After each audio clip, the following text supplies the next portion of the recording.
Hi mga mamshi, kamusta kayo? Another day, another vlog na naman. At eto nga andito na naman ako sa part ng paglilinis. Ganito pala talaga kapag nanay na hindi nauubusan ng linisin at gawain sa bahay. Yung tipong kahit halos araw-araw ka talaga magwalis, maglinis sa loob ng bahay ay talagang makalat pa din, lalo na kung meron kang maliit na anak. At yung tipong kakalaba mo lamang pero hindi talaga nauubusan ng tubal sa basket at talaga namang laging nadadagdagan, pero sabi nga ni okay lamang yun. Mahalaga ay walang sakit ang pamilya at malakas at malusog ang katawan. Mas nauna din talaga ako naglinis sa kusina, naghugas akong pinggan, nag-isis ako ng kaldero at kung ano-ano pa, pero hindi ko talaga inapakita halos sa video ko yung kusina namin at hindi pa nga maganda tingnan. Pero okay pa din naman kahit hindi maganda tingnan, ang mahalaga ay malinis nga yun ang importante. Pagkapunta ko nga din sa kabilang bahay kay na mama, inapansin ko si Lola, nakatapos lamang magligo at hindi nga ito napaliguan ni mama, gawa nga si na mama ay may ani ngayon sa palayan at nagapaani sila kahit papaano. Nakapagdamit na din pala dito si Lola, shirt na lamang ang kulang. Ay wala pala siyang shirt na dala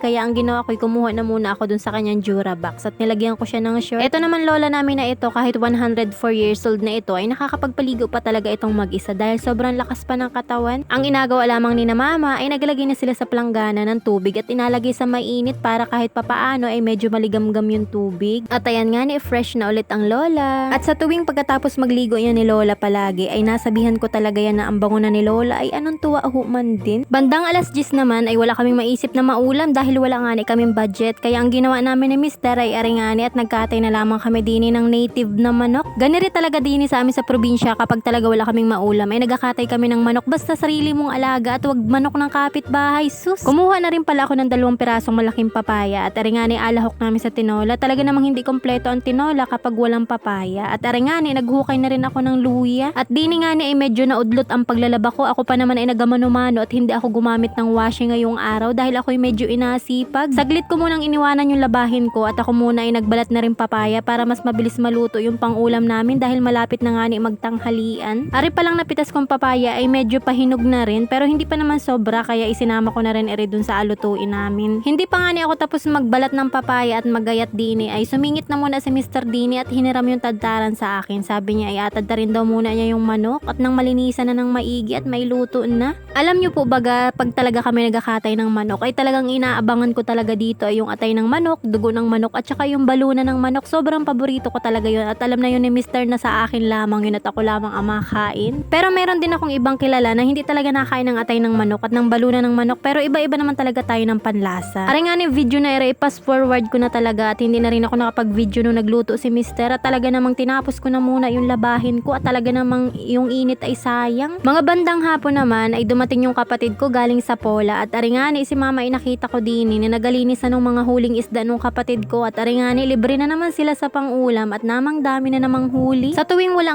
pasok yung kapatid ko sa school ay napunta siya ng Pola at doon namamambis at naghahuli siya ng isda para daw naman kahit papaano ay makalibre ng pangulam at hindi na bumili para hindi masyadong magastos. Ay ariman din sobrang dami na namang huli at talaga namang kami sawa-sawa na naman sa isda. Talagang kagandahan sa amin sa probinsya, kapag talaga masipag ka ay libre na ang pangulam mo. Medyo hindi lamang kalakihan ngayon yung mga huling isda ng kapatid ko, pero okay lamang yan at mapapakinabangan at mauulam din yan. Ari namang anak ko, pagbalik ko sa bahay at ako saktong magapinaw na ng aking mga nilabhan ay kagising lamang at anong sarap ng tulog, yan ay nag-abuso pa bago makatulog. Nagpinaw na ako ng aking mga nilabhan at ang ginawa ko yung mga pantalo na pantrabaho at pangpasok ko ay tinupi ko na diretso sa basket. Ay talaga naman parang gawain tamad na rin ay para ka ako mamaya ay akaunti na lamang yung tupiin ko at sobrang dami ko talagang nilabhan dahil sobrang daming tubal ni Ethan at anong liliit pa naman. At ayun lamang for today's video mga mamshi, may pasok na naman ako bukas at hagya na talaga ako makapag-upload ng mga vlogs ko, pero don't forget to share and like my video pa din po. Thank you for watching!